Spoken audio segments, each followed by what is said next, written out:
Well, good morning, Maureen. Good morning, Richard. How are you? I'm good. It is a bright, beautiful morning here in Massachusetts. I think it's probably the same where you are north of the border. And Yes, the sun is shining in Ottawa. yeah, but it's cold. It is cold. Yes, yes. And the canal is still frozen. I'm sitting here Oh, looking at the canal, which is still frozen. So, that's amazing. Oh my gosh. Yeah, we're getting a little bit we're a little thaw, but that was like it was very cold this morning at my house. Like, probably 0 degrees Fahrenheit, which is pretty cold, right? But Maureen, I'm so happy to speak with you as we've been discussing. This is all part of our ongoing series where we're really looking at CANPKU Plus, the organization, the people behind the organization. And what I'm really excited to talk to you about today is research partnerships, among many other things. But research partnerships is an area we have not yet fully explored in our series. You have contributed to so much patient partnered work, pediatric rare disease research, all these different initiatives that you focused on. But before we jump into any of that, would you mind just, giving us a quick hello and telling us a little bit about yourself, Maureen? so sure, happy to do that. So, I'm a rare disease patient. I do not have PKU, which Right. is the topic of this great series, but I do have an ultra rare disease. I was diagnosed as a child. I was 8 years old after a 4 year search on behalf from my parents. And I started getting involved in research at the age of 8. I was on a longitudinal study until I was 18. So I spent my whole childhood on a clinical trial, Yeah. and during that time, I actually would go to the faculty of medicine at McGill University and speak to doctors about what it was like to live with a rare disease. So I like to think that I've been doing this for a long, long time. I did have a very long break where I was really ill for about 20 years. So there was no treatment, there was no research being done. And during that time, I was just concentrating on day to day living. Yeah. And once I was able to get the treatment and feel better, I threw myself back into patient advocacy work because it's just so important to me. And Mm. so that's kind of my story. So I'm doing very well. I'm in my 60s now, and I'm doing very well now. Mm. And the moral of the story is that children who are diagnosed with my condition now have a completely different life than I Wow. had, Yeah, man. like completely different life. So all of the things that all of the secondary conditions that I have, Sure. there have basically they've been able to find ways to make those a lot less Mm. life threatening, and just they just have a better life. So it's if that doesn't make you want to be involved in research, then nothing will. Because I always say research for me saved my life, and it's been life transforming for me. So it's a very important area, and our voices are absolutely critical. So Absolutely critical. Well, first of all, first things first, thank goodness that you're doing well today, right? I mean, and I'm just sitting here thinking about what you just said about from the time that you were 8 years old to the time that you were 18 years old, McGill University, a child who is, living with a rare disease, frequent flyer in the healthcare system. And mhm. here you are, like talking to researchers as a child and advocating for yourself. And there was a day-to-day reality that you were living with. Did they understand that at the time, or was there something that you really needed to kinda help them understand about that? I think I had a really extraordinary team. Mm. When I was going to speak to at McGill, I was speaking to doctors to be not necessarily researchers. Okay. So I think that there's a difference between that. I Mm. think speaking to researchers, the reason I think that's so important is that there's no malintent, but they do assume certain things are important to us when maybe they're not. Mm. And it's just because we haven't had an opportunity to say, well, actually, this is more important. This research priority would be more important to us than that one. So I think they made a lot of headway in speaking to the professionals who are coming, Mhm. but maybe not necessarily to the researchers Mm. and I want to correct that. I want to make sure that there's no assumptions being made, that when they actually say this is important to patients, it really comes from us, that we've said that, Yeah. and not an assumption that they think, and through no malintent, through their own observation. But what you observe at an appointment and what happens when you leave that office can look a lot different. And people might say, "Well, I never heard that." Well, maybe in my 15 minutes that I was with you, I prioritized something else Yeah. and Yeah, the more acute did issue. Yeah. Yeah. right. Yeah. So it's to me, that piece is really important, and in clinical trials, it should be the outcome should be based on what's important to us, and work together with those teams to make sure that we communicate that really clearly. So I don't know about the day-to-day reality, if that is often not captured in research, Sure. and you focus on the big ticket items, and often the other smaller things, so, for example, a small difference in mobility Right. may be huge for the person. Maybe they can feed themselves. And wow, the independence that goes along with that is an incredible quality of life, Mhm. improvement for them. Maybe that's not captured because the difference is would be seen as insignificant, but it's not insignificant to that person. So Absolutely. there's a Yeah. lot, there's a lot. Now, I'll tell you where I really clued into that. So I spent 12 years as a patient member on 2 health technology assessment committees. Mhm. So my job was to bring the patient input, from the forms that they filled out and all the data they gave us to those committees to Yeah. say why a certain treatment should be there. And there was a disconnect between what I was reading from the patient groups mostly who were submitting these and what was being done in the clinical trial. Hmm. So I'd say, "Well, this is really oh, we don't have data on that because that wasn't an outcome." And Right. that really pushed me to realize that, oh, that disconnect is really dangerous because our information now is not valued as much as what was formally measured in a clinical trial. Mhm. So I think that's where my passion comes from, seeing it in action. Sure. Yeah. Actually experienced that disconnect, and I was the one trying to make that link. And I think that uh, that really pushed me to want to collaborate more with researchers so that when they arrive and they've got the patient input, well, actually, that was also reported in the trial. So really, it's really important. I've talked to a number of researchers and they do say how important it is that they talk directly to patients, right? That Yes, the patient as a research participant versus the patient as a partner on right, the research team, right? And I've right. spent a lot of my career in patient relationship management and patient engagement, but only recently have I started to think about that as less of a participation and more as a partnership. Uh, Right, and it's so right. important, isn't it? Isn't it, Maureen?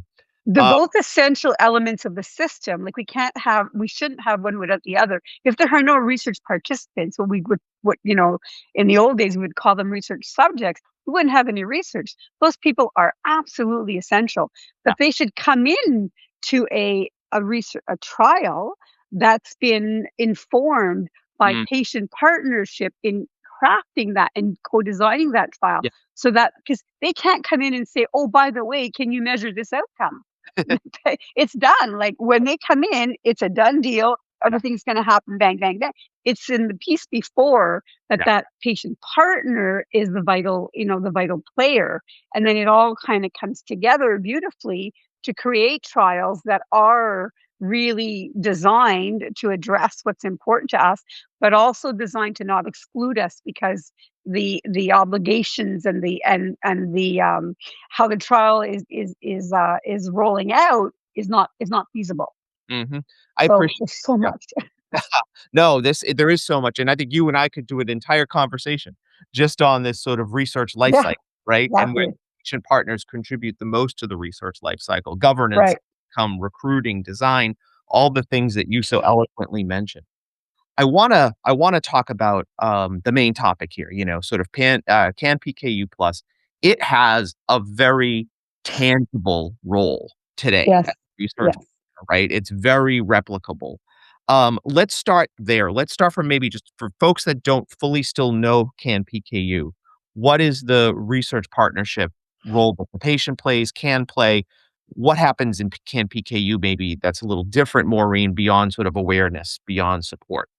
Right. So I've known and interacted with the leaders of CAN-PKU since 2008, so almost 20 years. Mhm. But I began collaborating with them 10 years ago, Okay. on research. And I witnessed how this collaboration has evolved and matured. So patient groups have so many responsibilities in the rare disease world. And they often don't have that specialized staff role in the research space Mm, like larger patient groups do. So if you look at a large patient group, they're going to have a head of research. They're going to have that all carved out. Very rare does that happen in the rare disease world, unless it's a more common rare disease, as I like to say. But that research partnership role is essential, mm, and they need to balance everything that they have to do, which is like support patients, support them in their daily life. I mean, CANPKU does this incredible job of that. You know, yeah. for example, what they did in Canada with the disability benefit. Mm, You know, like, that's a huge step for people, but then they have to go into that research realm, and they've gotta find their space in there, and that's essential. That's what I've watched them do for 10 years, mm, and the reason I've had that opportunity is because I'm collaborating with the researchers who are collaborating with them. yeah. So, I'm collaborating as a kind of a patient engagement person, not with that condition, but with a rare disease and with lived experience, who's Mhm. working to create a bridge between the patient partners and the research team. Sure. That's been one of the most fulfilling things I've been able to do. It's so important. And in the CanPKU case, it includes youth. So youth and parents, of course, or loved ones Yeah, who yeah, are caring for those children. yeah. So they found a way to come in. And how do they do that? Well, first of all, they come in as a co-investigator on several projects. Now, they're valued co-investigators. Mm, They come in and they listen, and they offer their perspectives, and they listen. It goes back and forth in a very respectful manner. So they realize what the other world, the clinicians and the researchers have to offer them, and vice versa. The researchers and clinicians realize what they can offer. They've made that very clear through just really hard work. So the biggest example is and the project I'm talking about is called Inform Rare, where they co-designed and co-led a registry, and they stepped up to work, as equal partners with the research team to develop this very significant registry. That's not easy. yeah. That that is a really, really tough job, and when you say negotiation, like, they were at the negotiating table many times. You have the lawyers, you've got the institutions, you've got the researchers, you've got the group, everybody involved, but they persisted, right? They didn't give up, they kept Yeah. going, and they developed those trusting relationships. And I remember one specific meeting when the then CEO was John Adams, and Hmm. he said, well, they've got a steering committee, and he said they put a co-chair who's a patient partner on the a co-chair, Yeah. not a member of the steering committee, but co-chair. And he said that just tells me that, where we've gotten on this. Yeah. So they were very good at doing that, and it was very difficult, and they just kept going. So I think they carved a space, and they came into that area by just being really flexible and Mm, responsive, mm. and continuing to just be there Yeah. and keep their Show up. idea. Like, Yeah. show up, show Yeah. up, Yeah. show up when it's tough, and show up when you had a rough day, Mhm. and put some of your organization's resources into that. Mm. And they're not a big group. They don't have a lot of Shout staff. out the American Cancer Society. Yeah. Yeah. Exactly, exactly, but that's how they did it, Yeah. and they're seen as very strong partners, Mm. and I think they see the researchers who are working in that work as very strong partners too. Like, it really worked, but you don't just say, "I'm gonna partner," and then show up and do it.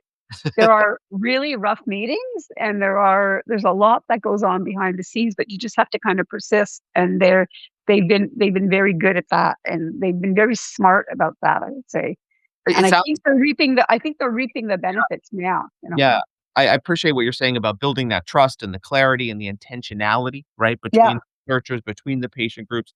Everybody understands their role. Everybody yeah, understands what they bring to this table. yeah. Um you've been involved in a lot of work as it pertains to outcomes, right? And, Yes. outcomes that genuinely matter to families. And you mentioned something earlier, and it made me think about when I was working in the sudden cardiac death space and in the cardiac arrhythmia space.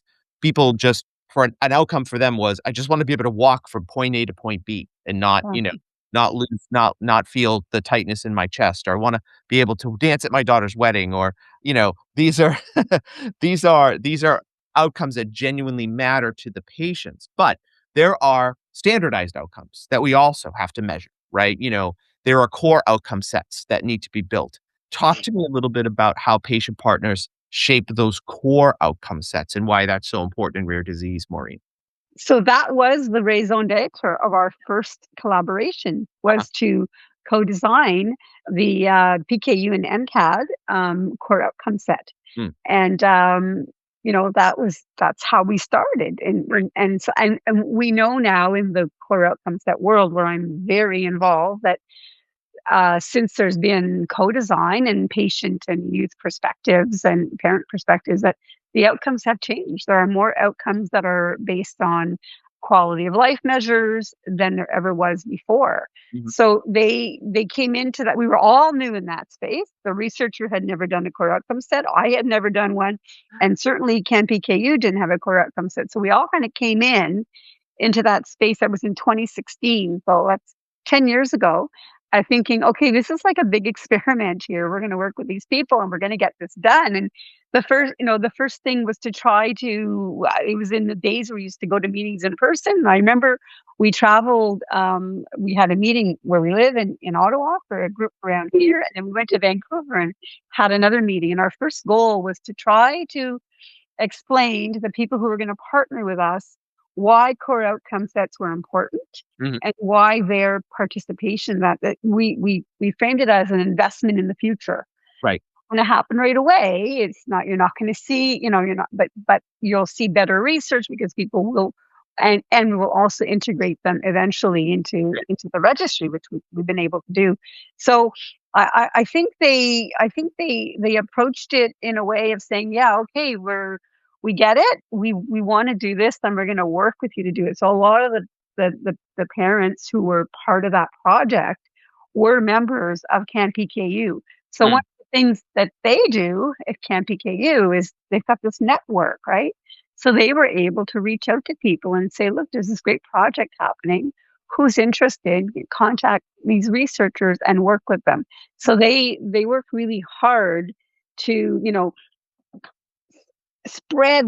widen the net and yeah. get more of their people in, and that's where you get the diversity. Mm, So they really worked hard on that. So that core outcome set development was very important. That was our first project. Right now, we've just put in a grant application. I think it's going in tomorrow oh, to develop one for young adults, youth, because our core outcome set only went to the age of 12, so age 13 and up. okay. So youth and young adults, Mm, and they're back in, and they're completely immersed in that project. So that that's wonderful. Yeah, that's wonderful.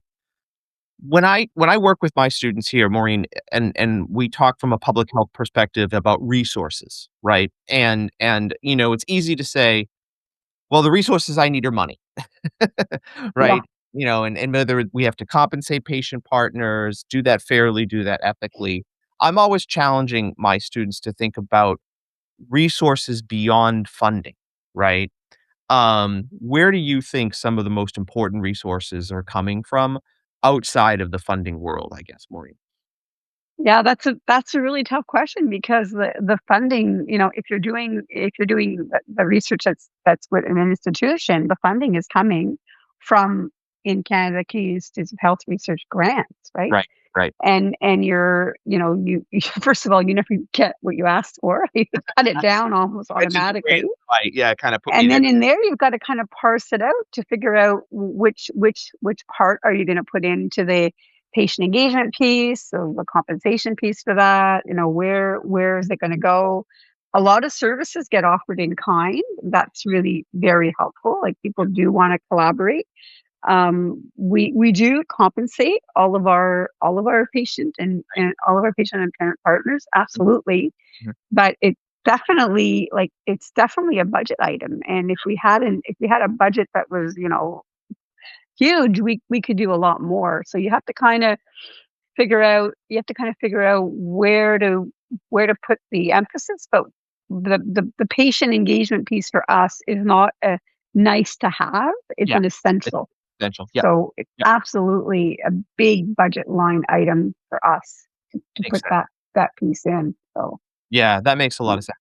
How do you and I know CANPKU does a lot of education, but I'm thinking about, how you remove barriers as well for the patients, right? So whether Right. it be power dynamics, jargon, I just don't understand this, Maureen. What helps them overcome that?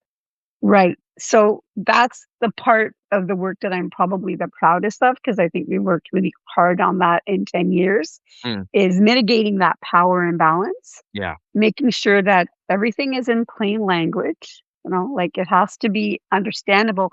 But more importantly, um, just being really transparent about what this is, what the possibilities for it yeah, are, like not setting expectations that are way beyond, like it's wrong to get people thinking that this is going to do all of these things that it won't do, but really positioning it in the ecosystem and saying, if we do this scoping review, for example, this will lead to more knowledge about this. yeah, And that could lead to right, other research, but not saying that a scoping review is going to, provide a drug for your child or provide access. So you have to be very transparent about who you are, what you're doing, and then try to be as explicit as possible about what are the opportunities for patient engagement and how does that contribute to the project.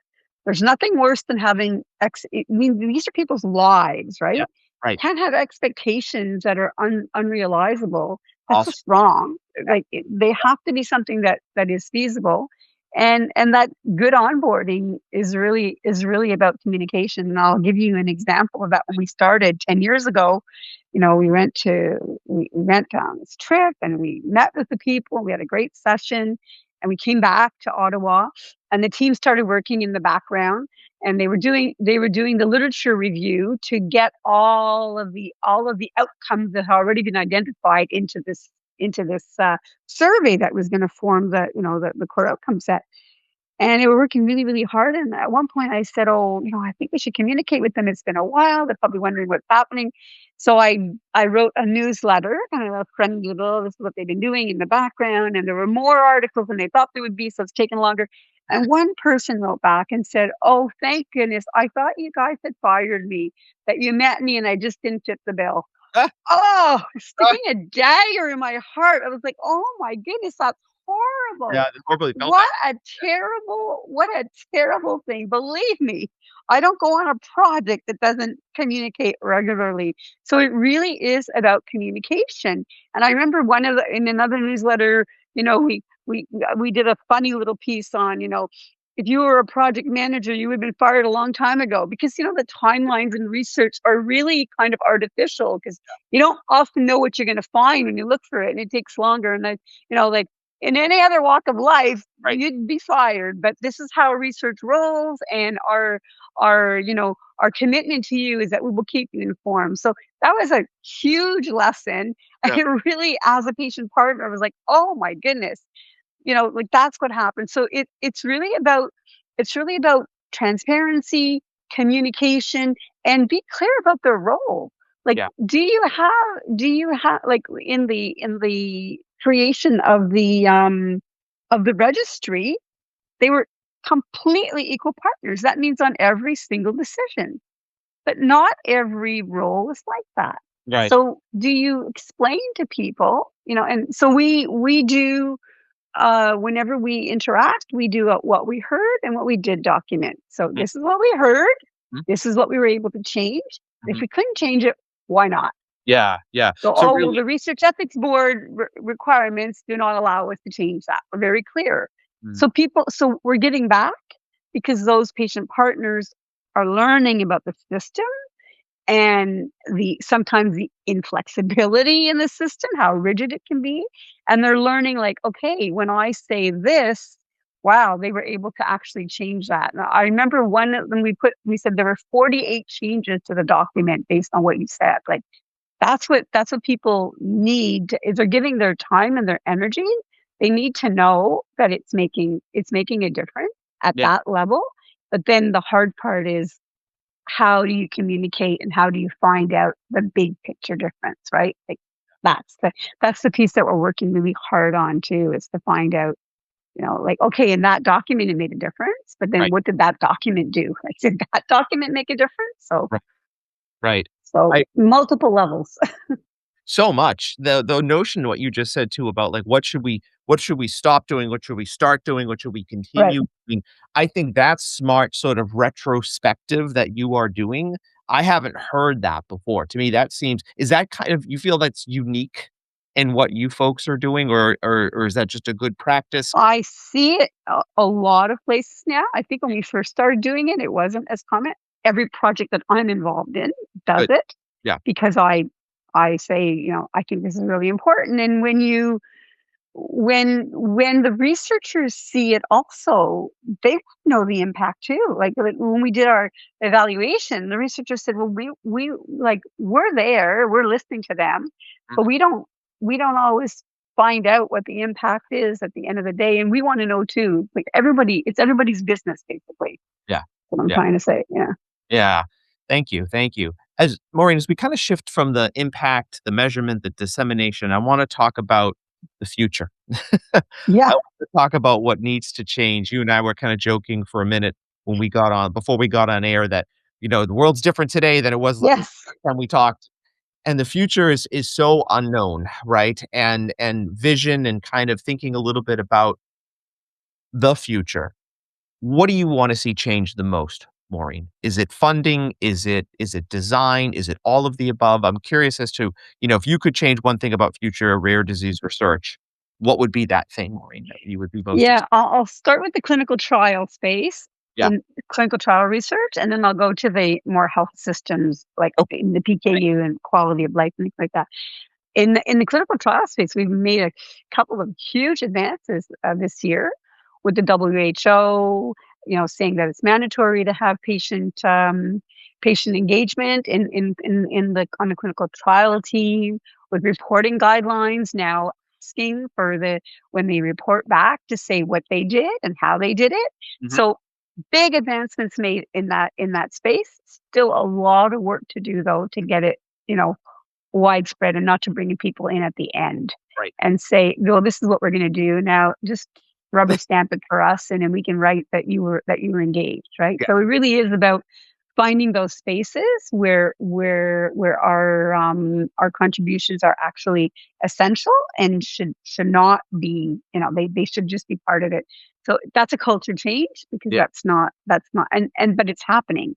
Mhm. It's definitely happening, and in the last 5 years it's really, really increasing. But like when I think of when we went in 2016 on that first project, the world has changed a lot since Yeah. then. The patient engagement world has changed. So Yeah. I think in the clinical trial space, it's moving along, and people are realizing that yeah, clinicians and researchers are great, and they know a lot. They have a lot of knowledge, but we've got complementary knowledge about what it's like to live and what's important to us that doesn't always get captured, and that needs to be captured. In the research in general, so I'm talking clinical trials, I'm talking about Right. systems, health systems, I would like to see it mandatory that a researcher proves that that research responds to the needs of the patients and their families, and that to do that, that the institutions who are funding this research would provide funding for this preliminary work to be undertaken. Okay. So I have participated in a couple of PCORI grants in the United States, and where that was done and where it was mandatory, and really enjoyed reviewing those. I did some grant reviews for them, reviewing those grants where they say exactly who they spoke to and prove that, yes, this is an unmet need. The people in this community have told us that this is important to them. I think that needs to be mandatory. Wow. A research project should not be, a researcher's pet project. Like, oh, I'm interested in this area. Yeah. Well, good for you. Right. You know, there are people with very severe conditions who need to benefit from research, and let's prioritize that money that's left. So I would like to see it mandatory. You really need to prove it Yeah. that this is what, like I can tell you that with Inform Rare grant that we did about 5 years ago, I remember we worked on it over the summer. We actually changed the outcomes of what we were going to Wow. study in the trials based on what the patients told us. Wow. Wow. Like, Imagine that. change them. Yeah. Like, "Thank you very much. Oh, okay." And we will change that outcome Yeah. because they said, yeah, that sounds good, but we would like you to look at this instead. This is what our community," and that's coming from a patient group telling us that, uh, "Okay, but not you haven't hit the mark with that one." Yeah. That's really That's important. powerful. Right. But when you do that preliminary work, there's no funding for that work Right. because you haven't the system is based on obtaining the grant. Mhm. And in Canada, I think it's about 12% on your first try. It's about 12% success rate. Yeah, pretty low. So it's very low. And so you've invested all of this time. And often if they get the grant, they'll go back and they might send you something and say, well, let's compensate our partners. But there's no budget for that. So we have to look at the preliminary work. I Yeah. think that piece and it needs to be funded. And I think it needs to be mandatory. Yeah. And then of course having that clear plan on how they will be engaged. And in Canada, we have some grants that go under the umbrella of patient-oriented research, where that is mandatory, Okay. and we have other grants who don't. Oh, Why not? yeah. That's my question. Now, you know, one of the good things that happened when they did make it mandatory in some grants is that some people kind of moved that over Okay. and they include it in theirs whether mandatory or not, but Mhm. not everyone. So there's got to be a clear plan of how they will be engaged. Like what do you actually do Mm. to keep it away from tokenism? And I think the for patient groups, really the first step is for them to really raise awareness about research Yes. and the gaps in research in a particular area, like PKU is doing with this great series here, right? Like you need Giant. to know this is the resources, these are the gaps, and this is what we need to advocate for. And then those patient organizations reaching out to researchers who are interested in those gaps. And if they're not interested in something else, they can say to them, yes, like our team just said yes. Like, you're right. Okay, if this is more important, this is what we're going to do. Yeah. So I think it's just really important because um, otherwise we're doing research, but how impactful is it? Truly. Yeah. How truly impactful can that research be? Yeah, Right. absolutely. I wanna go and ask you a couple of quick, what we call lightning round questions. Okay. Um, do you have a phrase? Do you have a term? Something that you say to keep a partnership grounded when it starts to go a little off the rails? Maybe when things get political, things get rushed. What's your favorite sort of interjection? Do you have one?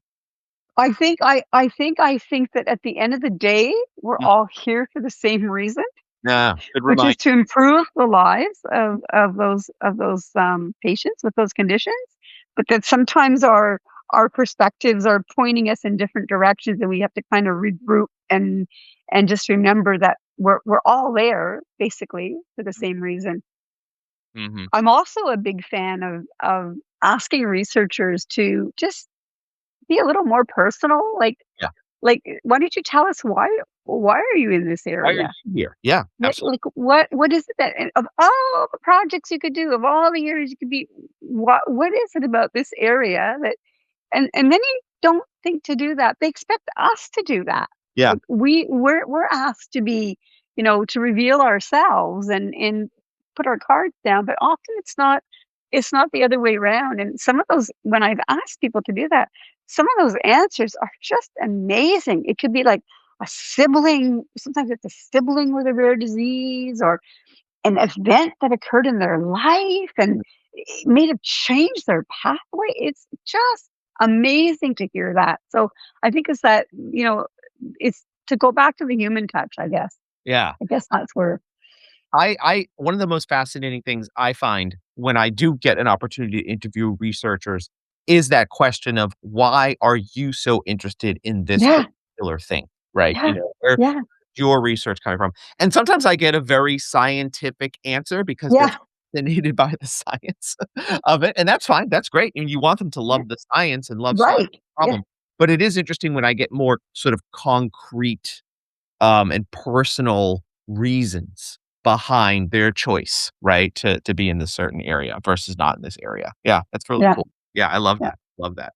Oh, Maureen, I'm just thinking as we come to a close here, everything you've done from what you lived through as a child, your own personal participation in clinical trials, your patient partner collaboration, your interest in advocating for youth and family, all the experience you have at engaging pediatric and core outcome sets. You also teach. We didn't even get into the fact that you also teach a lot of this stuff. So it's fascinating to me. As we kind of think about what's next for you, are you just heads down, keeping forward, asking for more help from researchers, patient orgs, leaders? What are you continuing to drive towards, Maureen? Yeah, so I kind of was like a kid in a candy box when all this came. When I kind of regained my health, I was about 49 years old, 50 Yeah, years old, and I had this second lease on life and love I'd it. been on a second trial that really transformed everything that I was doing. And I was a kid in a candy box. Now I'm like the kid is trying to close the candy box because I'm getting older. So I'm trying to focus on what is most important to me, and I it really is the research space, and I'm thrilled with youth engagement. And when I work with youth, I say to them, I'm an old pediatric patient because I think, there were only 4 kids on my trial. I was the only girl. It was 3 Wow. boys. And when I see them come together and we have a youth advisory group in Form Rare, and I see them, they're all on a Zoom call from across Canada, and I hear them interacting with each other, and they're just unbelievable youth that we work with. And I see myself on that little Yeah. call thinking, oh my goodness, how meaningful that would have been in my life Sure. to have somebody to actually like talk to and exchange things with. So I think now my future is really continuing some of the work, but getting other people as enthusiastic and to see the impact and want to do it themselves. So I spend a lot of time mentoring people Nice. because I I want to stop Yeah. eventually, and I'm trying to I don't want to walk away and feel that, there's not another generation coming up, and I know there is. Yeah. And they're there and they're ready to go, and they just need space to come in, and people like me need to move aside and let them in. But it's hard to do when you've invested so many years in that. So Oh, that's kind of where I see it. But and working with the patient groups has just been. I don't have a patient group, so right. I'm ultra rare. I've never had one. Right. I joined the Canadian Organization for Rare Disorders as an umbrella group because I had nowhere. I had no anchor. So I really see the value of what they do, and the amazing amount of potential they have to come into that research space because they've got the people, right? And they've got the people who care and who want to be, and it's them creating pathways by working with team, and that's exactly what they've done all the way through. They're like an amazing group of people. So I think I'd like to continue in that area too, and making sure that the people who should be at the table are at the table. Yeah, well, So don't go anywhere yet. Don't go anywhere yet. We need you. We need you. Maureen Smith, thank you so much for your time. And folks, please visit canpku.org, right, to learn more about PKU Plus and what they are doing. Maureen Smith, delightful, so lovely to have learned so much from you during the course of this conversation. Thank you for taking us through all of everything that you've done, all of the examples you provided. And best of luck to you. We look forward to staying in touch as we progress through this series. Thank you, Maureen. thanks, Richard. And thanks for the opportunity.